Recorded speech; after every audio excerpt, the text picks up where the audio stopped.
2, 1. Look at that. Episode 312 of A to the Show. We're traveling around the world. We got a guy in Tennessee, a guy in London. Welcome to the show, Joshua and Dalton. Yeah. Thank you very much. All right. How's it going? Glad to be here. Give us the backstory. Give us the backstory real quick. How did you guys meet each other? Oh, it's one giant mistake. It's me and Josh have known each other for like 6 years now, which is just the saddest statistic. Yeah, I'm probably closer with Dalton than I am with most people I know in my real life, which is just, it's horrific. You didn't meet him in real life. You guys didn't meet. I don't know. Dalton might still be an 80-year-old man for all I know. But yeah, I met Dalton because I was in school one day and I just got really bored. I had access to Photoshop because of my class, and I just started Photoshopping celebrities onto food. I started doing I did Halle Berry. What was some of the other ones? Oh, Kevin Bacon, John Hamm. They look like burn victims, but it's boring. Good. And I sent it to a friend of mine that I met on an app called iFunny called Max, and he was like, "Oh, I know these guys who do this properly. You should meet them." And then he added me to this group chat, and in it with Dalton, and then my life just went downhill almost immediately. Skydived. Yeah, it's rough. And then so we kind of became buddies through doing the Photoshop stuff.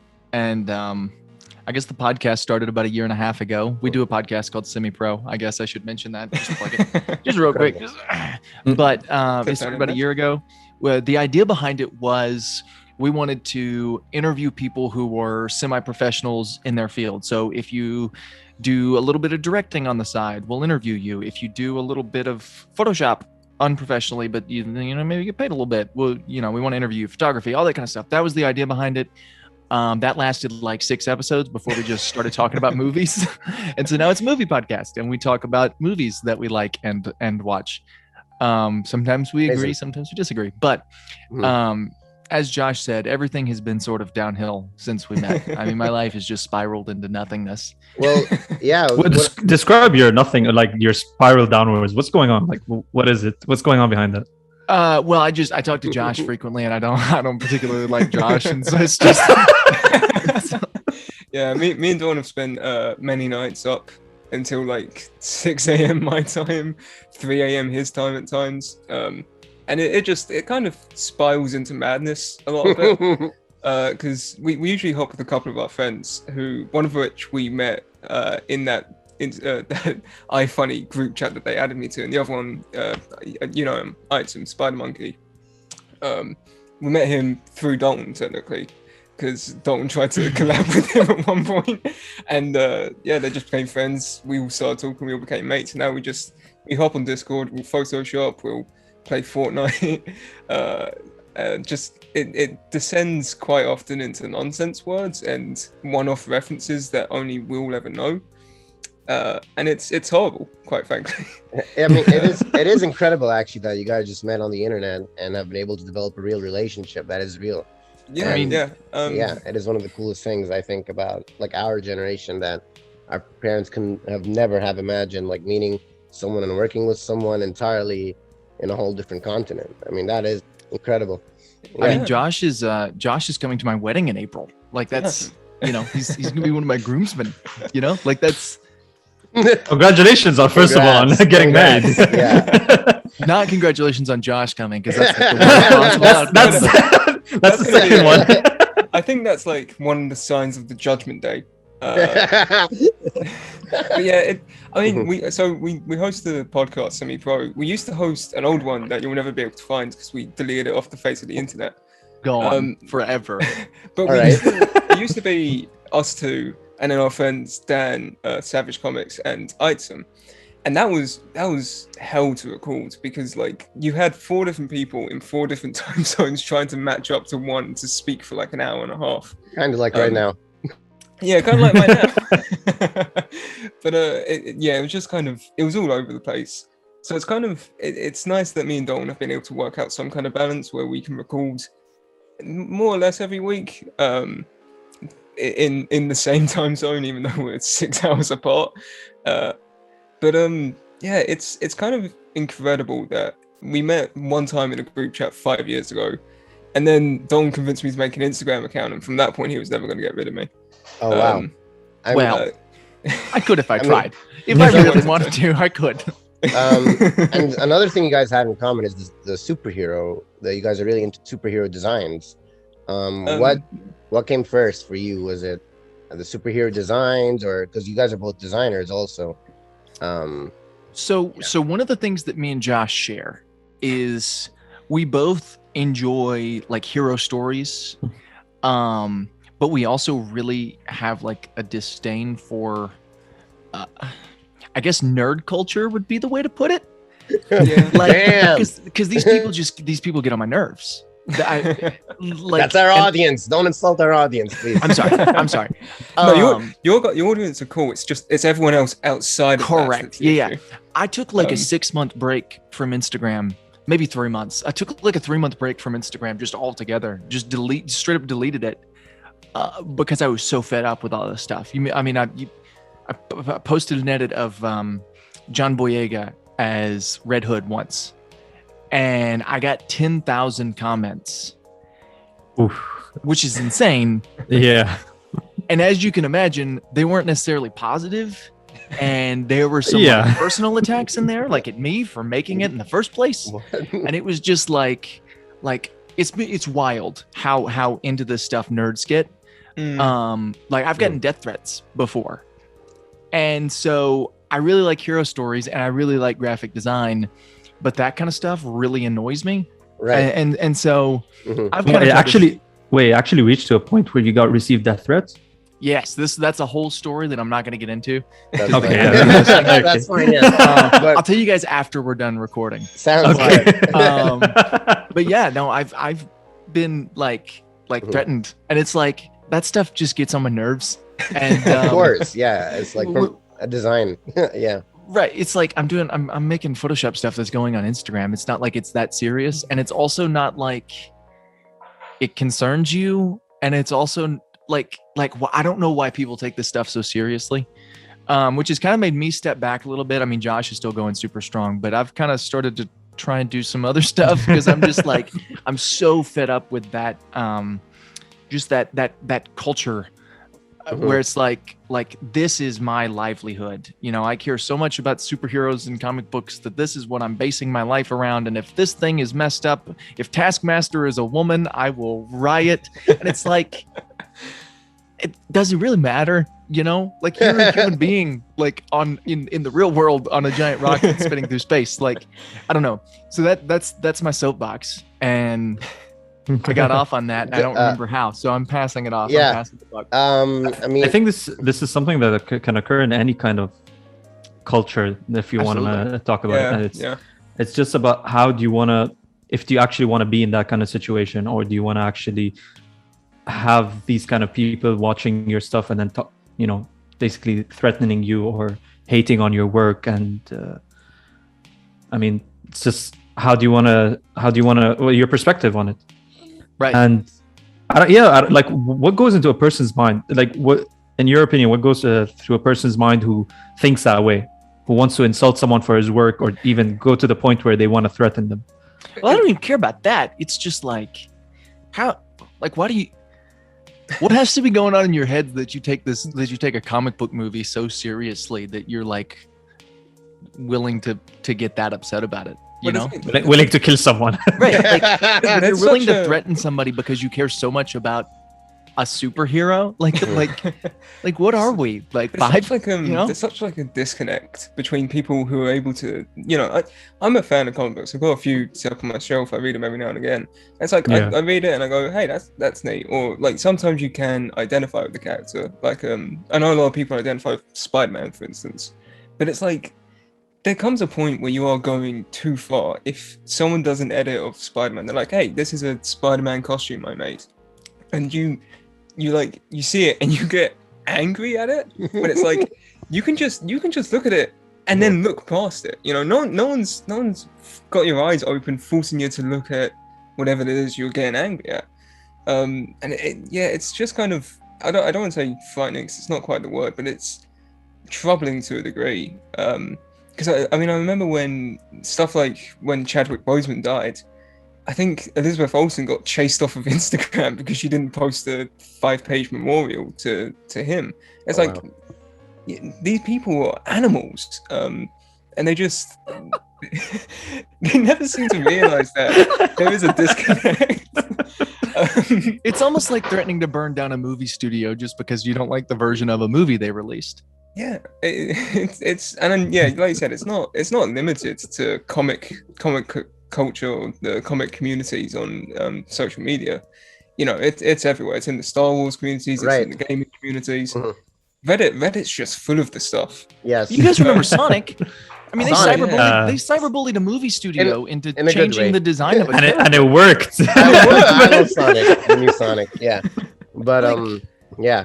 I mean, not everything has to be like just like the original, right? Like the comic books were their own thing, and the movies are an inspiration from them, and all your artists and designers are just another inspiration and just an evolution, and things keep changing, and these heroes live on and change, right?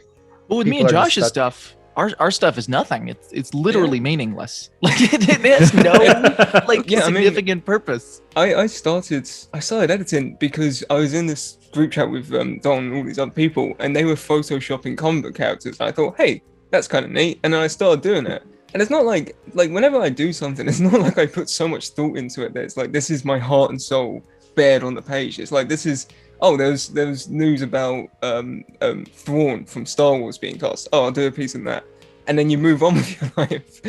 And it's baffling that people get so caught up in all of this that it becomes who they are almost.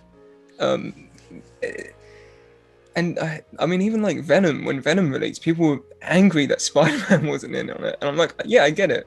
Venom and Spider-Man are intertwined, but you can just not watch it. I know it's Right. Yeah, it's very simple. Yeah, I don't know. that's good. People force themselves to do this, and then they get angry at themselves for getting so hooked up on it. Do you think the It studios should reminds me prepare a the lot audience? of The Last Jedi. I was, The Last Jedi. I was getting to that point actually. I just wanted to mention, like, do you think the studios maybe should mention this? Like, for example, when they say they're gonna do like a remake or something, and then they're like, okay, but before we send out any trailers or anything, expect something different, just to prepare the audience before they watch anything. I mean, I don't know that they should have to, right? Like, shouldn't you? Yeah. Let's use book adaptations, right? Because those were really big. We talk about how nothing's original, but really nothing's ever been original. Like all the great original movies of the 80s and 90s were all based off books. Yeah, Like Harry Jurassic Potter. Park. Jurassic Right. Park. Yeah. Well, so Jurassic Park, it's nothing like the book. It's an adaptation. The People Witcher really like series the as book. well. Right, Yeah, the for Witcher example. series. The Witcher games are, From the book, yeah. right. Oh wow. All of those things are not like the book, but they're still great in their own Yeah. regards. Now, some of them aren't. So, like, I was gonna say Ready Player One, but the book wasn't very good either. I feel like the Maze Runner. There's the Metro games if you want. Metro Red, Last Light, and those kind of games. I don't know if you even know about them. Metro's great. I love it. Don's just started getting into gaming. That's true. He just finished Doom Eternal for the first time a day Heck ago. I think. yeah. Yeah, Oh, wow. it was great. It was great. But But it's like all this stuff is based off of something else, and For sure. And it's like it doesn't. The different stuff can be just as good as the stuff that's really close to the source material, and vice versa. And I mean, so there's two versions of The Shining, two movie versions. You may not know this, but there are. One of them was a miniseries in the 90s, directed by Stephen King, that is almost a shot-for-shot version of his book. Okay, and it's horrible. Like it's really, really bad. It's absolutely horrible. And then there's the Stanley Kubrick Shining, which takes some liberties and does some different things, and it's one of the greatest horror movies of all time. And so it's like, I don't think you should have to say, well, this is an adaptation, so we're going to be doing things a little different. You just watch out. Like you just be on your best behavior when we give you something that's not exactly what you're used to. And the funny thing about that is Stephen King didn't like the movie either. yeah, that's why he made his own version in the 90s. He got so annoyed at this movie. He was like, I'm going to do my own version, and it's going to be a million times better because it's based on the book. And then he released it, and no one remembered it.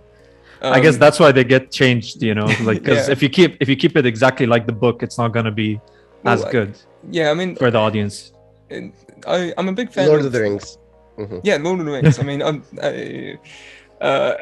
was going to. No, they changed a few bit. Yeah, they changed a lot of that. Well, I mean, when you're adapting something into a movie, like this goes for books, comic books, games, anything like that. If you're adapting into a movie, you're trying to take this thing that's meant to be read or experienced over 10 hours at least, and you're trying to condense that into a 2-hour movie where you have to introduce characters, plots, setting, everything. It's kind of why the Star Wars opening crawl is so iconic, because it sets up everything that you need to know within 30 seconds. And once you do that, you're done. You're in the world. If Star Wars was adapted from a book, I can promise you that people would be throwing hands nowadays about how inaccurate it was. Not just because people are doing that anyway. So speaking about Star Wars for 15 years. Let's get into the movie that we were originally planning to talk about. Me and Josh, we mention Last Jedi just about every episode of the podcast because we're the only two people in the world who like it. And so we every other episode it's mentioned and we compare something to it from a movie that we're talking about, but we've never dedicated a whole episode to talk about it. So we thought. We did it on the old podcast, but then again, that's been purged from the earth. Well, and that was when it first released. So that was what, 5 years ago now? Oh, wow. Jesus. Yeah. So the thing with Star Wars is I feel like the original movies, of course, are awesome. They're classics. The prequels, I grew up on the prequels, so they're kind of my favorite, especially Star Wars 3. I know this is controversial, but I'm just saying my experience.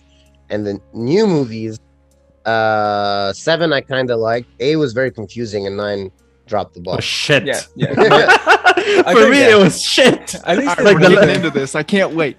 I think there's one thing that at least people are, sequels are okay, prequels are awful, the original trilogy is awful. At least everyone can agree that episode 9 dropped the ball in such a massive way. Single person. Yeah, I've never seen anyone be like, "Oh yeah, episode 9 is my favorite one out of the new movies or out of any of them." It's just like, yeah, episode 9 was just bad. It's the finale. It did the best thing it could have possibly done, which is make people appreciate The Last Jedi more. Because after it came out, I started to see people who were like, maybe Rian Johnson was onto something. Maybe we should have had no trust in J.J. Abrams.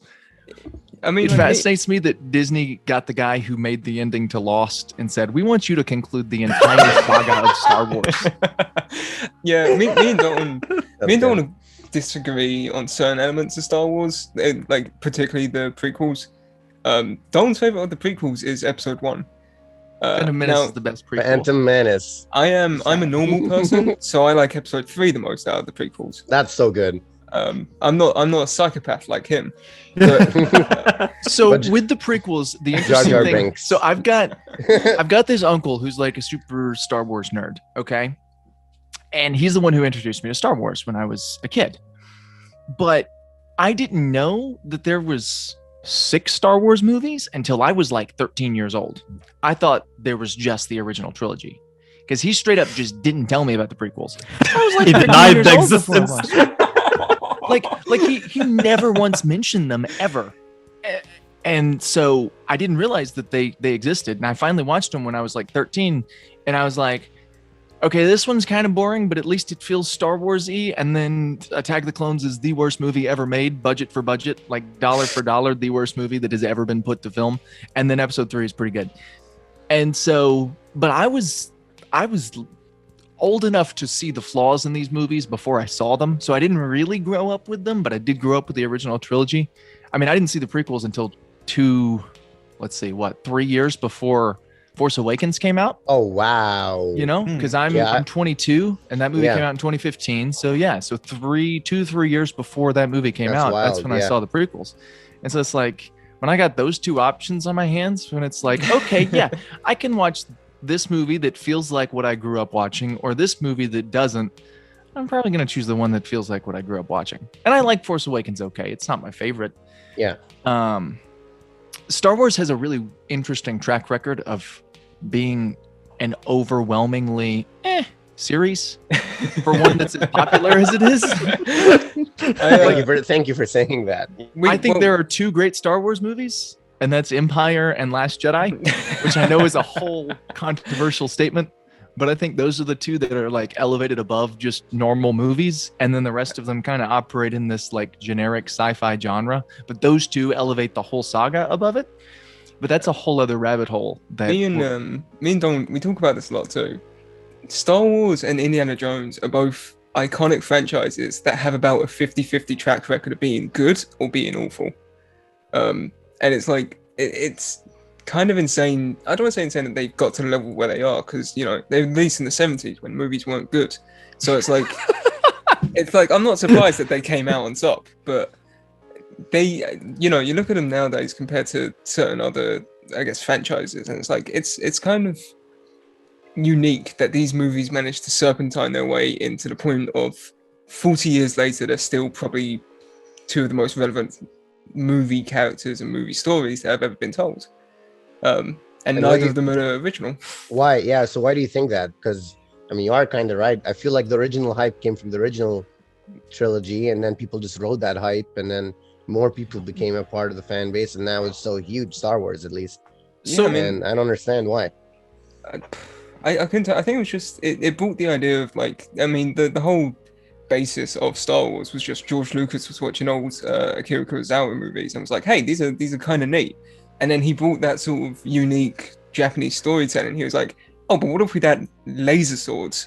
And then everyone was like, oh yeah, you've done it again, George Lucas.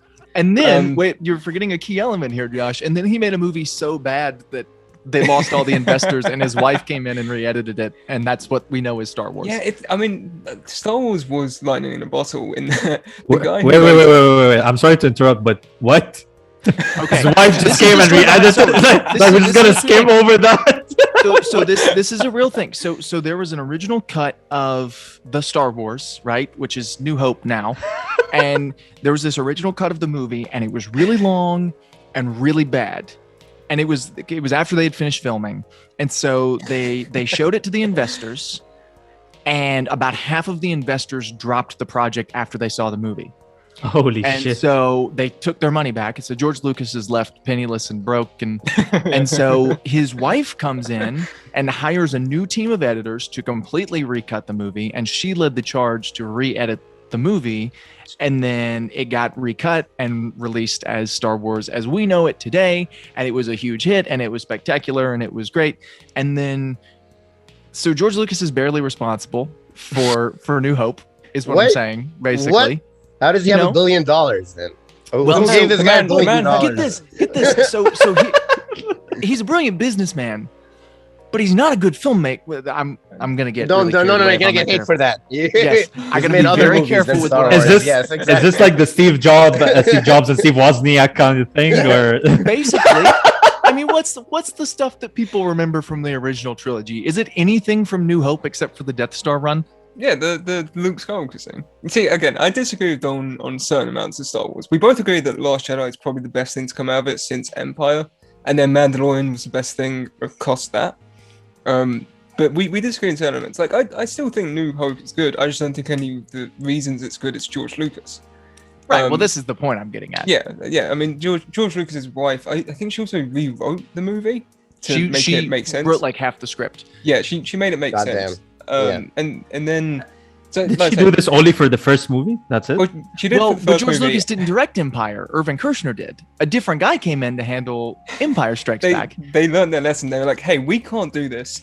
Make a movie for us. And then Return of the Jedi is the worst of the original trilogy, when Lucas actually had his hand in the majority of things. No, so why doesn't his wife just do the whole thing?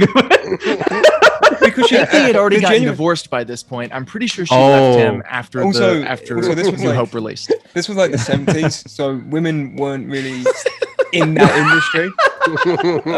So I was like, if I'm 99% sure genuinely, if you say, oh, a woman wrote the script, most studio executives who are doing too much coke and they weren't gonna believe her. They're gonna go, oh, I don't care about it then, because it's all gonna be glasses and makeup or something because they didn't understand what women were like. But George Lucas, give him $1 billion. George Lucas, $1 billion. This big fat guy with a beard walks in and he goes, oh, I've got an idea. I've got an idea. The thing about George Lucas is he didn't make his money from the movies either. He made his money from toy sales. George Lucas is a brilliant businessman. He didn't he? I think him and Spielberg took like 10% of toy sales, and then because people in the 80s and 70s didn't have anything to do with their lives, they just bought toys. So it's like they ended up getting $10 billion within a weekend. Well, and that's why when he sold Star Wars to Disney, he didn't say, "I want some percentage of the movie sales." He didn't. He sold all movie rights. So Disney makes every penny that movie makes goes to Disney. However, he still makes like 50% of merchandise sales from Star Wars. He still owns, I don't know the exact number, but it's something like half of all of the toy money goes directly to George Lucas. And so he's still rolling in money to this day with every new Star Wars property that's released. I mean, he's set for life. Yeah, he's genuinely set for life. And I mean, he's probably set his great grandkids up for life with one business deal. Yeah. It's Star Wars is a miracle that probably should never have happened, just given the state of what like the Star Wars fan base is now. Where it's like usually if you have a discussion like this with someone, the death threats get thrown out. They'll hunt down your family because you said, "Hey, I kind of like The Last Jedi," and they go, "Nope, it's episode 2 or nothing." Has anyone ever said that? So we've been shitting on the series about the whole franchise for a bit, but like there has been good productions out of it. So for example, the animated Clone Wars series and the Mandalorian, and those are great, right? I'm not sure. Okay, like they're obviously it's debatable on the Solo movies, for example, Han Solo and there was the Rogue, I think. Rogue One. Rogue One. Rogue that one is like Rogue One is Dalton's enough. favorite movie.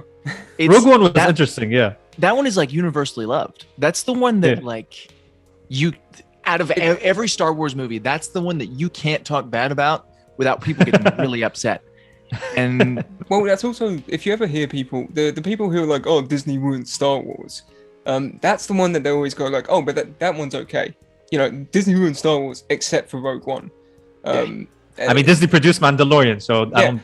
Yeah. No, the whole Disney ruined Star Wars thing I've never understood because under Disney don't care about it. They've just gone, "Oh, we'll get $1 billion trillion from this no matter what we do because these fanboys will eat us up. So just do whatever you want." And they handed it to Kathleen Kennedy, who was already George Lucas's like, "Hey, if you're going to buy this, you have to appoint her. I want her to take over for the CEO." Well, she produced Episode 3. She produced every Lucasfilm movies. Like people talk bad about Kathleen Kennedy all the time. Mm-hmm. They're like, Kathleen Kennedy has ruined Star Wars. And it's like, yeah, she's been involved with all of them from the beginning. She made E.T. Right. This woman made E.T. The extraterrestrial. E.T. Yeah, I mean, she's a producer and she did Jurassic Park. She's worked with Spielberg and George Lucas, etc. But I think that 8th movie where you just skipped a full trilogy where Princess Leia is just floating in the space, right? I think that was one of the most confusing moments for me in the whole series. I was like, she can fly and breathe in the air, and they don't actually have to be What is this? What is a Jedi? Well, it's like I mean, let's say The Last Jedi is probably before The Mandalorian came out. It was my favorite piece of Star Wars that had been done. I hadn't watched the Clone Wars properly when it was coming out because every time I caught it, it was always a random episode, and I wasn't a fan of that at the time because I was like 8 years old and stupid. So The Last Jedi was my favorite thing to come out, and I don't think I wouldn't call it like a flawless movie. I think it has its faults.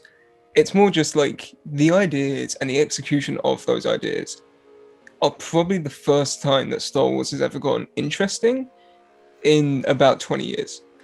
It does the thing that Star Wars always set out to do, which is advance things, play with ideas, play with themes. What does this mean? What does that mean? Good versus evil in a way that's different and interesting. And it's the first movie since Empire, I think, that is an original story, because you've got Return of the Jedi, which is just a different version of New Hope, okay? And then you've got the I will say Phantom Menace is a bit of an original story, but the entire prequel trilogy is a story we heard in flashbacks in the original trilogy. So there's nothing new there. It's all stuff we've heard before, just fleshed out. And then Force Awakens, as I said, I like it, but I hear the complaints that it's just a remake of New Hope again. But then Last Jedi comes along and it's like, okay, we're going to do something just different. And I think Rian Johnson is an excellent filmmaker. I think he's one of the best working. Knives Out is one of my all-time favorite movies. And I think he did a really good job at taking these characters that we know and this world and kind of saying, what does it look like if we shift the perspective just a little bit? Like, let's look at this from a slightly different lens, as opposed to just looking at it like everything has got to be interwoven and connected. And Darth Vader is Luke's father and Leia is Luke's sister. And all of these different things that are like, how on earth did all of this happen? It's like, yeah, our main character's, she's nobody. She's nobody important. She's just a human being who exists, just like the world works. And Snoke, yeah, he's a nobody too. He just rose to power like anybody would in that position. And I just love those elements of it where it's like, number one, Snoke is very menacing, and I mean until he dies, but he serves to make our main villain, which is not Snoke. It's Kylo Ren, serves to make him more menacing. Show the mug. It serves to make the best character from the entire sequel trilogy more menacing because he kills the guy who is apparently the boss. He just takes out the boss in a heartbeat, and now he's really done. Swole. And he's swole. Yes, yeah, he's very wide. He's got a very broad. small head. He's got very high-waisted pants. And he's got a really deep voice. And he talks like he's got asthma. I remember there was a lot of controversy when we first saw his face about the casting for Kylo Ren. Yeah, I think he looks like Harrison Ford, and nobody else has ever agreed with me. But I think would have said that Adam Driver looks like Harrison Ford. Really? They've got similar features. Wait, also, just in theory, right? I've never thought about this before. So Harrison Ford is a brunette. Carrie Fisher's a brunette. Both of their parents in the movies are brunettes. So does that mean Kylo Ren actively dyes his hair black? Yeah. He's a sad boy. He's emo. He's an emo boy. It's a recessive gene from his grandparents. Darth Vader was all black. Wait. So, is her name? What's Anakin's mother's name? Shmi. Shmi? Shmi. Wait, is it Shmi?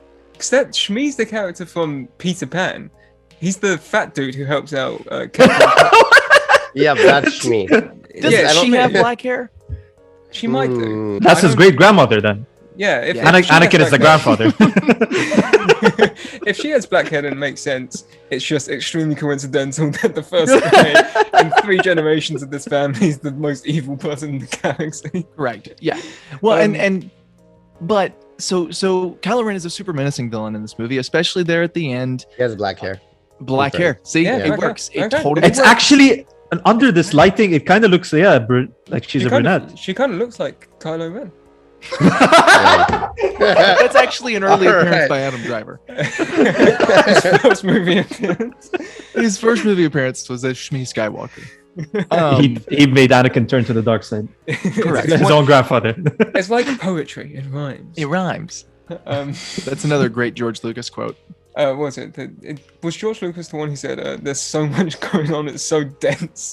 Every frame is so bold." My all-time favorite George Lucas quote, to get back on this rabbit hole, is it's in like a blooper reel for I think Phantom Menace, but it's no, it's maybe it's episode 3. I don't know. Anyway, it's one of the prequels, and this guy, the special effects guy, comes up to George Lucas and says, "Hey, George. So we're getting the CGI together, and we need to know what color blood Yoda has." And George just says, "Oh, I don't know, green, I guess." And then just walks away. And that's it. No more thought. That's it. That's all. George Lucas is incredibly based because the guy made like $6 billion of Star Wars, started making more, and then when people started questioning things about this stuff that he doesn't care about, he was just, "Oh, Samuel Jackson, you want a purple lightsaber?" Nobody cares less about Star Wars than George Lucas. And Harrison Ford. Yeah, and Harrison Ford. I take that back. Harrison Ford cares less. But back to Shmi Skywalker. Well, right, Her name's correct. actually Shmi. Why is the photo of Luke and Anakin together? It's a family tree, Josh. But yeah, to get back to Last Jedi, it's also got, because the big controversy with Last Jedi, the stuff that people always talk bad about is not like the plot.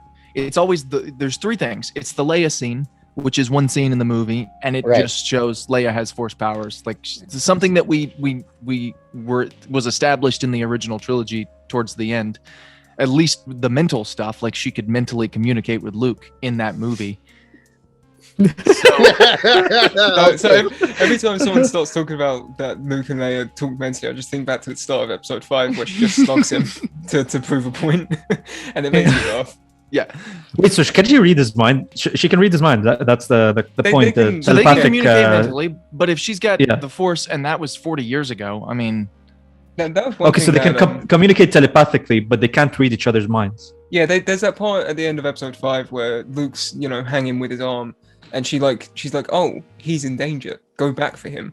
And they have to go, she finds them, like, she picks him up. It's kind of hinted at that they have this connection, at least mentally, to the point of they can sense where each other are, which is, very, very early Force stuff. So 40 years on, I'm not... My thing's more just Star Wars has always had this kind of camp to it, so I'm alright with one scene where Leia becomes a superhero and shoots through the stars. And it's so goofy looking. It's really goofy looking. But and I realized why today because I rewatched this movie this morning. I realized why. It's because she's wearing this dress. And she's in space, so they tried to make it like super accurate to the way space would work, and they put ice particles on her face and all this kind of stuff, but the fabric doesn't move because it's in space, so it just looks like somebody cut out a PNG and just like moved it. like that's what it looks like because nothing's moving. It's like Supergirl CW CGI where they just to get someone to fly, they just go. That's it. And so, yeah, I get it. It's goofy, but it makes sense in the context of the world, and I'm okay with it. I'm fine. They could have not done it, but I'm fine with it. The real meat that I'll accept it. I'll accept this 30-second scene. Right. It makes no difference to the overall plot of the movie. Is really my main point with that. It just exists to take Leia out of the movie till the ending. Right. It could have been done a million other ways. I don't care about it. But like the real meat that everyone complains about usually is the progression of Luke from like the end of episode 6 through to this weird old Yoda. Yeah, weird old man. Yeah. Yeah. Which I'm a fan of it just because I like the idea of this guy was just a farm boy who in about a year took down an empire. And then people were like, hey, solve all of our problems. And he just he got tired of it. He made a few mistakes and went, you know what? I'm going to go back to drinking green milk across my beard. Well, the last time, because people talk about like, well, the Luke Skywalker I know would never go into hiding after blah, blah, blah, blah, blah, blah, blah. And he would never do that to Ben Solo. Like he would never flash his lightsaber, instantly regret it, and then... But the last time we saw Luke Skywalker, he was beating the snot out of his own father with the lightsaber for the same reason. Like he was just wailing on Darth Vader until he almost killed him, and he was really responsible partly for his death. And it's like, I mean, I get it, but at the same time, I think the story would have been just much more plain and generic and forgettable if it was just like, oh, super powerful Luke Skywalker is here and he shows up and he does all of these amazing things and he has no story or character arc whatsoever. Mm-hmm. But what they did was in The Mandalorian? Basically, yeah. Well, imagine if the whole movie was just The Mandalorian. And I love that scene in The Mandalorian because it makes The Last Jedi better because it adds to Luke's fall, right? Because it's pre-Luke's fall, and it just adds to like, well, this is what he looked like in his prime. And then he slipped up and he messed up and he fell.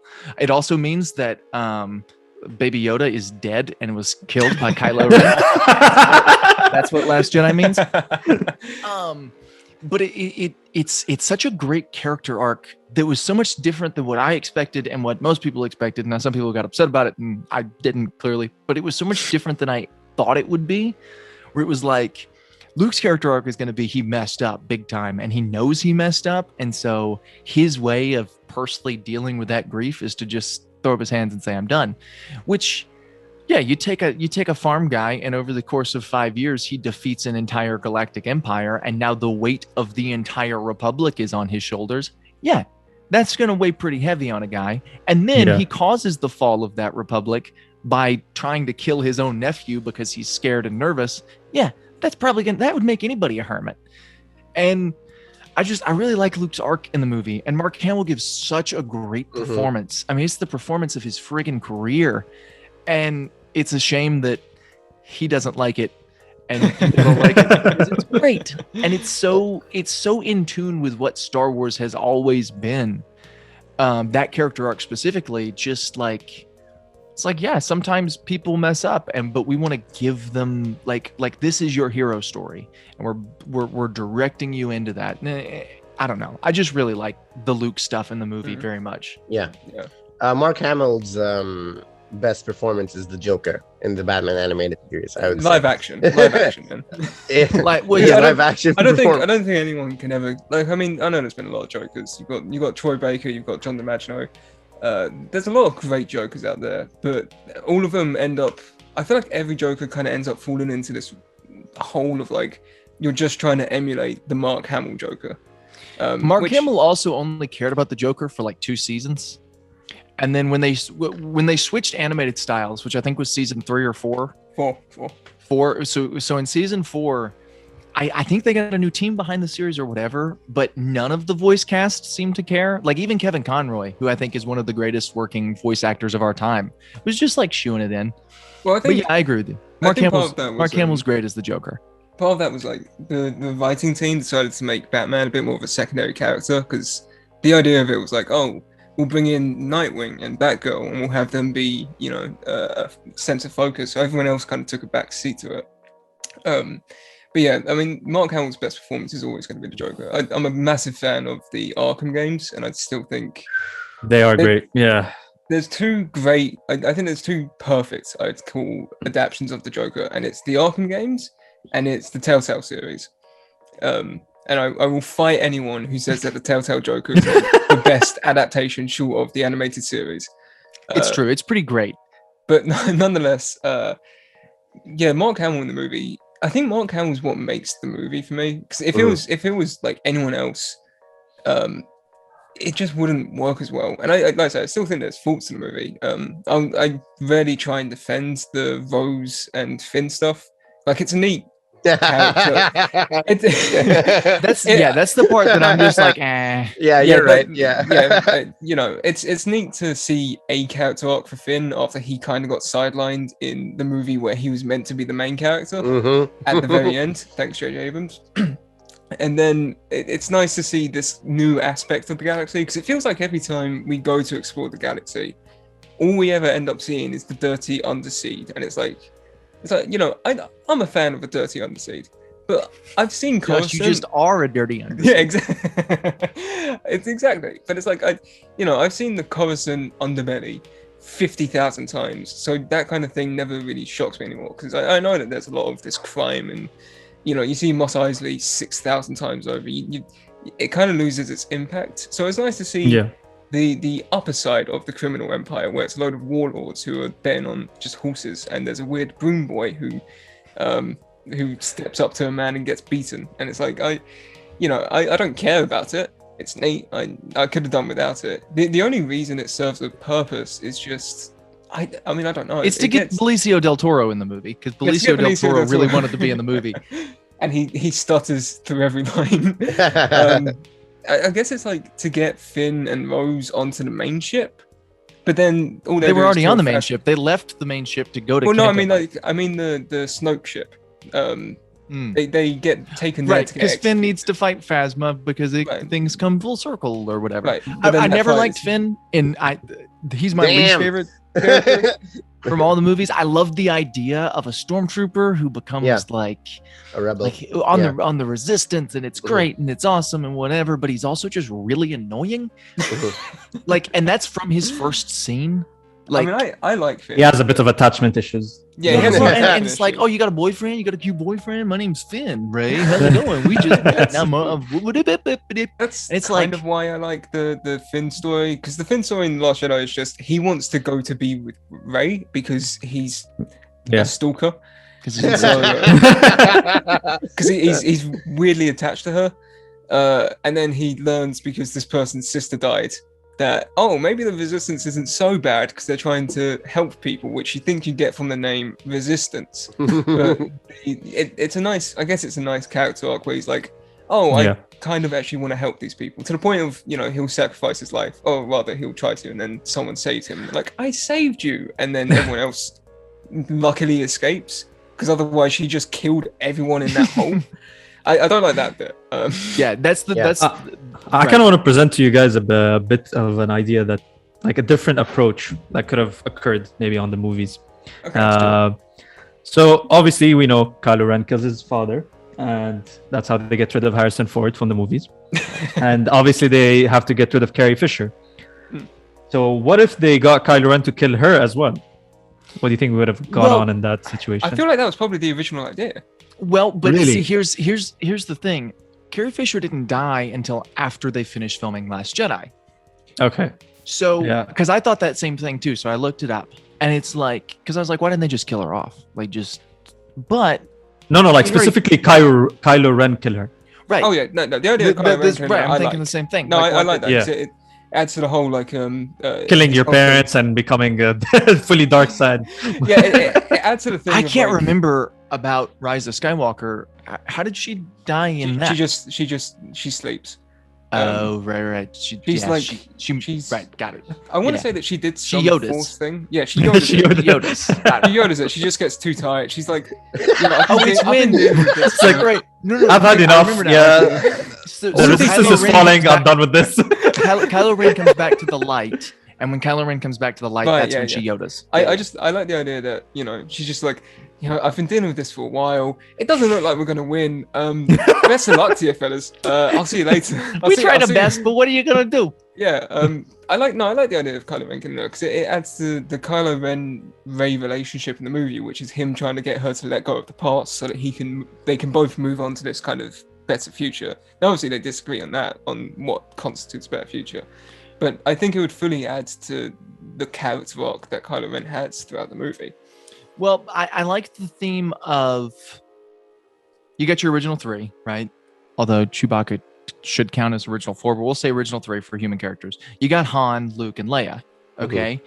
Han dies in Force Awakens, Luke dies in Last Jedi, Leia dies in Rise of Skywalker. But Carrie Fisher passing away in real life threw a whole wrench into that whole thing that appeared they were going for.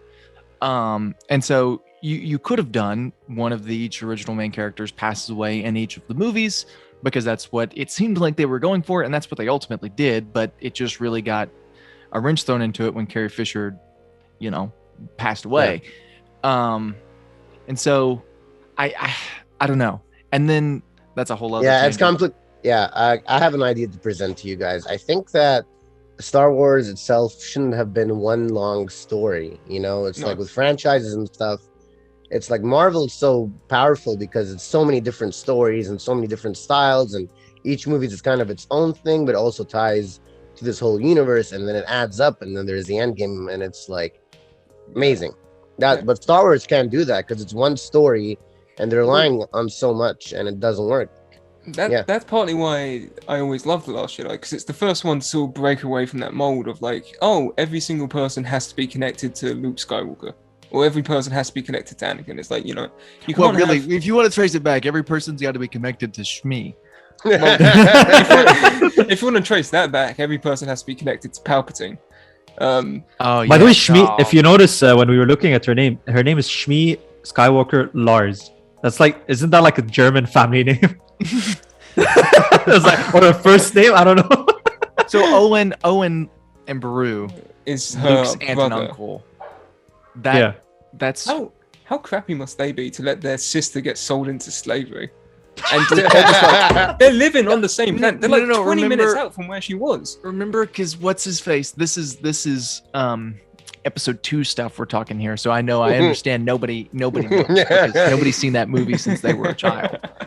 The Lars, the old man Lars, old McDonald, old man Lars buys Shmi and marries her. And he has 2 children of his own, which is Owen, who is married, and that's the Lars family tree. Ooh. There You remember you go. far more from that movie than I think. Anyway. Anyone on the planet? No, Yeah, it's great. But yeah, I mean, that's kind of why the Rey reveal that, like, oh, her parents were just a couple of nobodies who abandoned her on this junk planet was so great, because it took this, like, every character in Star Wars is a prophesized chosen one, you know. At first it was Anakin, then it was Luke. It's always been, oh, these people are selected to be a hero to be to normal folk, and it's like, it's nice to have someone who's just a person, and they're just like, hey, I'm just a person, but you might as well, because what else do you have to do in Star Wars? Your options are slave or weaponizer or soldier. And it's like, yeah, I'll take the soldier if it means I get a bit of fame, I guess. Well, and it's like, why do Jedi have to be from a particular family lineage to be powerful? Like, according to who? Like, I mean, it's genetics weird as well. Like, especially if you believe the midichlorians. Right. Well, and especially if, according to George Lucas, Jedi aren't supposed to have kids. How is that supposed to work? Isn't that they all meant to have kids? No, and they're not to have attachments. Yeah, they're not supposed to have attachment. I guess they can technically have kids. Well, yeah, I know. But then is this like a type of? Is this like a type of specific? What's the word? I don't like when you want to categorize like these the special people and like place them as in like the top tier and like make them the 1%, that kind of thing. Yeah, like only these people can be you have to be chosen. The Jedi Council are ruling and stuff, and like, oh yeah, only people in Jedi Council are allowed to have kids. None of you can. Yeah, just us. Yeah, nobody else. Just with each other. You'd be expecting Yoda to just be pimping out around. Well, Yaddle was got on the council for a reason. That's all I'm going to say. Yeah. But no, I mean, I know that there was some dumb rule where if a species was endangered, then they were allowed to have attachments and have kids because apparently they cared about that. But like the whole Star Wars got a bit messy, you know. Like Ali said, it needed to be something else. That's kind of why I like Rogue One and Solo a bit more, because they're just these little offshoot moves. I wish they took place at a different time. It's why I'm pretty excited for the Acolyte, because it's the first thing that's like not episode 3 to 4 focused that we'll probably see in about 10 years. Wow. That's gonna be cool. Yeah, I'm excited. When they announce a load of the Star Wars offshoot projects, I think for the most part I'm looking forward to all of them. Well, that's what made Mandalorian so great. It's not. It is, yeah. The Skywalker saga. It's like it's just a dude, and he's out in the galaxy, and he's doing his own thing, and he stumbles upon this little baby, and he's real cute, and he's got big old ears and big old eyes. What are you gonna do? It's like, it's great because it's so. By the way, I have a question for you guys. I want to ask. Okay, so in the beginning it was the Empire, and then it became what's it called? What were the clones called? The clones were. The Order, something like that. I don't know. They were just the Jedi Order. I think technically the bad guys were the Separatists who went on to take them over. Name. Yeah, but they had a specific name. Like, so there's the First Order in the sequel trilogy. Oh yeah, the First Order. Okay, yeah, exactly. So there was Empire and then the First Order. Yeah. So obviously these people they need resources and money to build such a large corporation, let's say, and to take over the world. Did the investors not like think for a second that what happened to the first Empire could happen to them as well? Were they like, okay, this is maybe a bad idea, we shouldn't invest in this? I mean, we are going to be considered the villains, possibly. I don't know. And there's going to be resistance. Hindsight in the Star Wars universe is 2020. You know, I mean, they even say like, you know, oh, we had an empire, and then somehow the First Order managed to just rise up again. It's just like, Okay, so you guys are just at this point, I'm more on the First Order side because clearly you people should not be in charge of running a universe because you can't. You just let these idiots rise up through. And how did a Republic let that happen twice? Twice. Like over the course of 40 years, well, what, 50 years? Over the course of 50 years, you had a Republic and then let an empire rise up, and then had another Republic and let an empire rise up again. I mean, come on, get it together. Well, that was the main argument for, I think, Palpatine for the first Empire, when he said that the Jedi Council became corrupt and complacent and I lazy. get it the first time. Yeah, the first time that's fine. The first time, but don't let it happen again. Well, Palpatine was too busy seeing in that giant pyramid, and somehow Palpatine is alive. Somehow Palpatine survived. He was just sitting there. He was. I mean, he's like, "You lazy fucks, let me do it again." He's just like, okay, is there another Jedi Council that I can get on so I can tear them apart? I've already done this once. I've got the blueprint mapped out. It's fine. I just need to find another weird slave kid who I can. But the new guy's already seen me, so what do I do? Like the new Jedi guy, he already knows what I look like. I guess I can't get in with him. And now I look horrible, and I can't move without robot arms. I mean, a lot of the issues that I know people have with the sequel trilogy, I think it will be a lot like the prequels, where the prequels came out and. I know Dalton didn't, but the rest of us, I think we watched them as kids, and we were like, "Hey, this is a lot of fun. This is, kind of." I haven't seen episode 2 because I watched it again a couple of years ago. And I was like, "Yeah, I'm not watching this." Dollar for dollar, the worst movie ever made. Especially as a kid, you were listening to the pew pew sounds. Yeah, as a kid, I was like, "Oh, dude, there's a guy with the purple lightsaber. He just chopped off this guy's head." And then I watched it as an adult, and I'm like, "Can we just get to something happening? Like anything, please." I mean. But it's like the prequels released, and you wouldn't call them critically acclaimed or anything. A lot of people had issue with them. And then they released Clone Wars, and Clone Wars took the issues of the prequels and were like, okay, let's flesh this out. Let's fix every issue that everyone has ever had with this. And it did. And now, I still haven't seen it. I'm currently catching up. But like, Clone Wars Season 7 is probably one of the best rated Star Wars things I've ever seen. Dollar for dollar, I've seen people talk about it. I've never seen anyone watch it and go, "Yeah, this was kind of rough," Especially Clone Wars is the prequel trilogy, but just like better and more consistent, and it makes sense, and the characters are good, and it's fun, and it's. Well, that's what I'm saying. I think that what they'll probably end up doing is they'll be releasing some kind of sequel trilogy spin-off where it's like they flesh out everything involved in the sequel trilogy to make it better.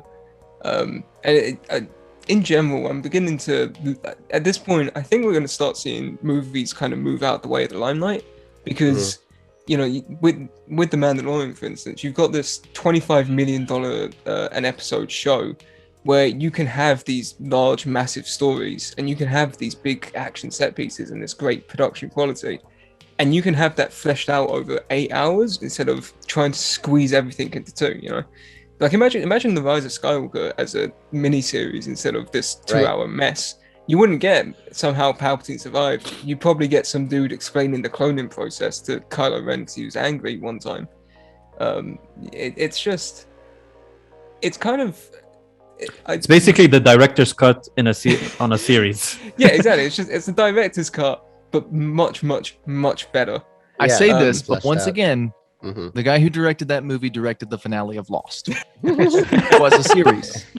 And he had plenty of time to figure that out, and he still didn't.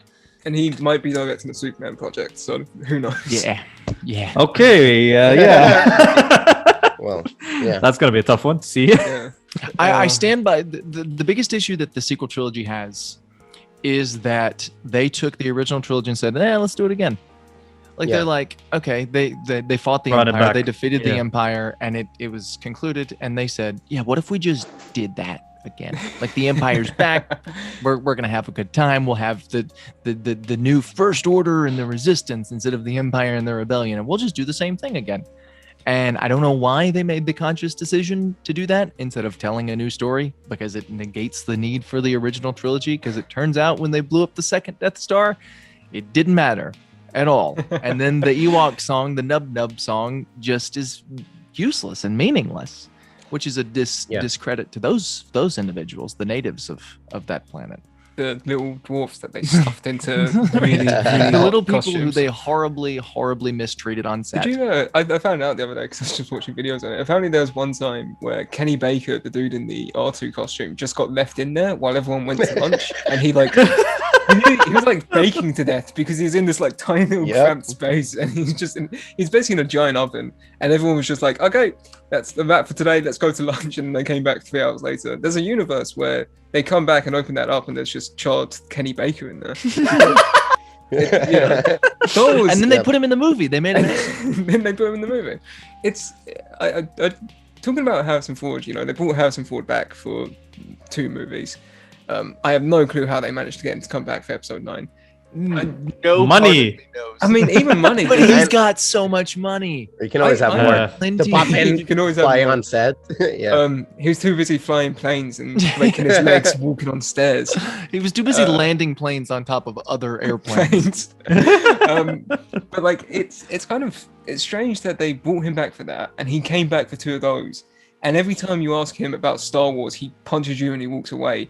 And it's like, you ask him, hey, you're 80 years old now. Do you want to do another Indiana Jones? And he's like, yeah, I want to do it. I've been trying to get it done for another 5 years.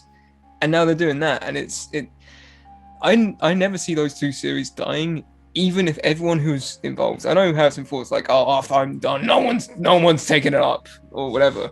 But they'll find someone. He doesn't own the rights. Kid, nobody else is ever allowed to play Indiana Jones ever again.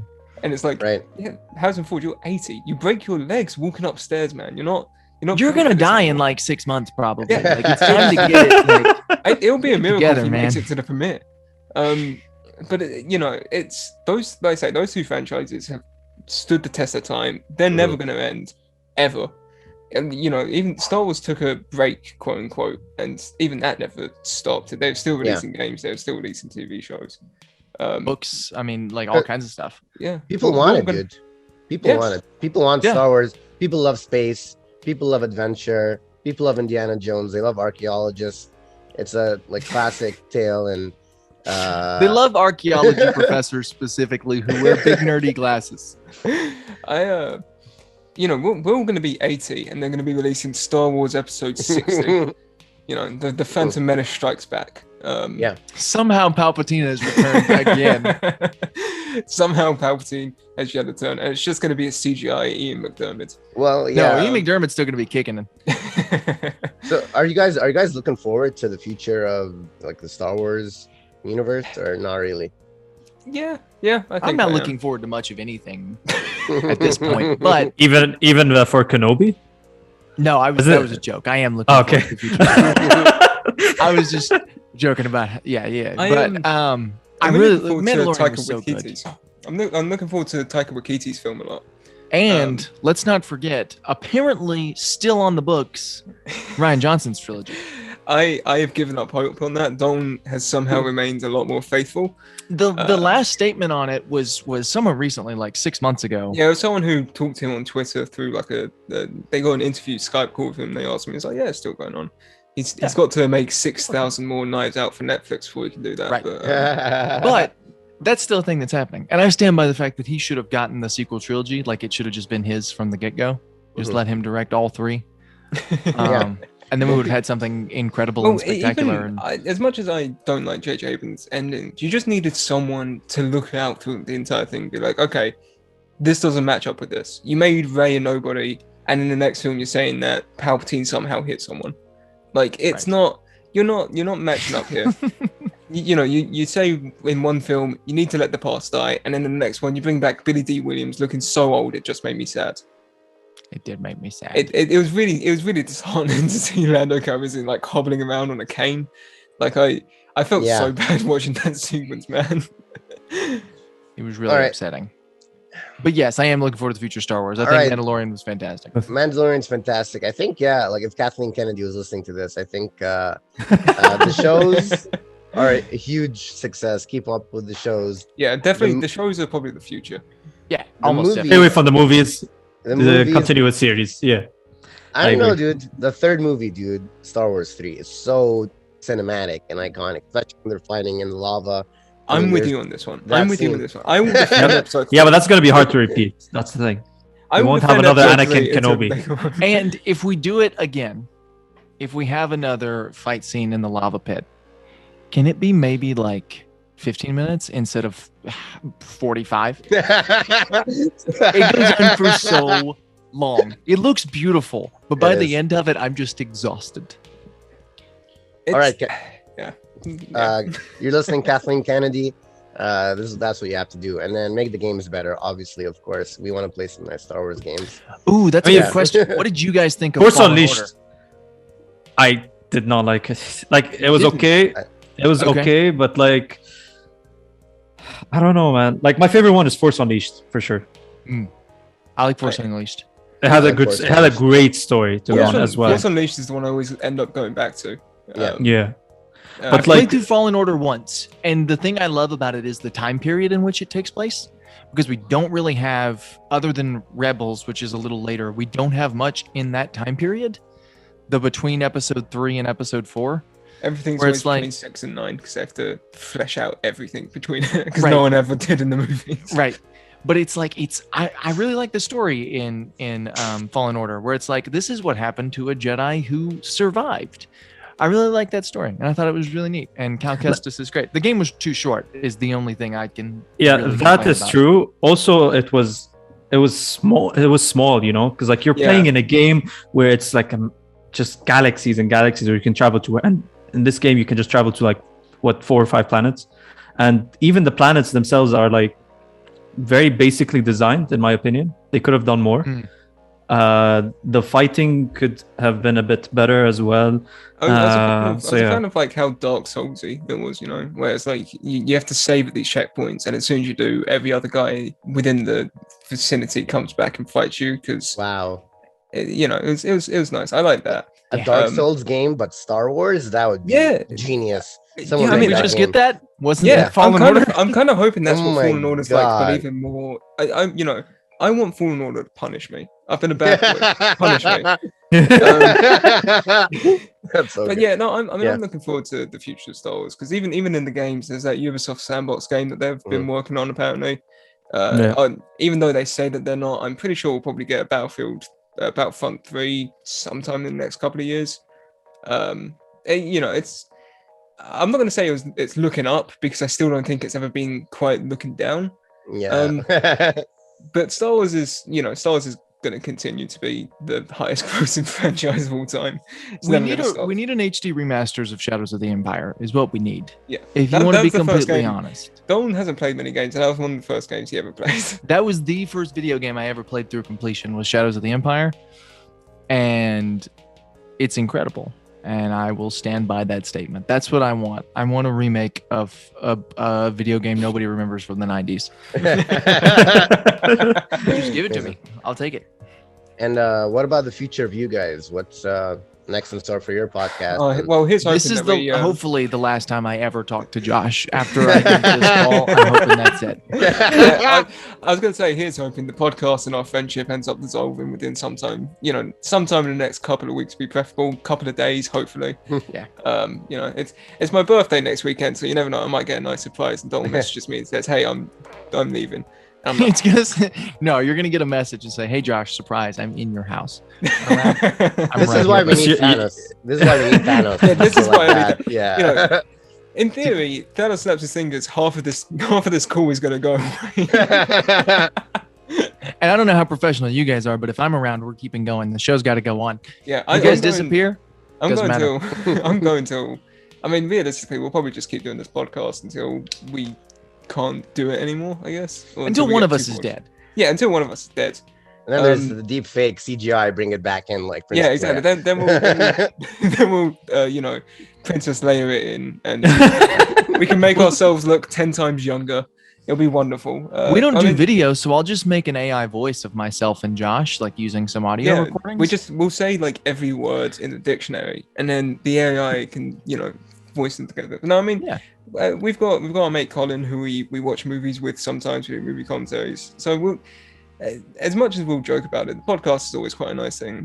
It's for me, it's usually late at night, so it's just a cool down. I'll end up talking to Dalton. We'll finish it. He'll have to go off and do something social because he has a life. And then I'll hop on cool with the other guys. We'll start photoshopping or whatever. It's, you know, it's the podcast is quite nice.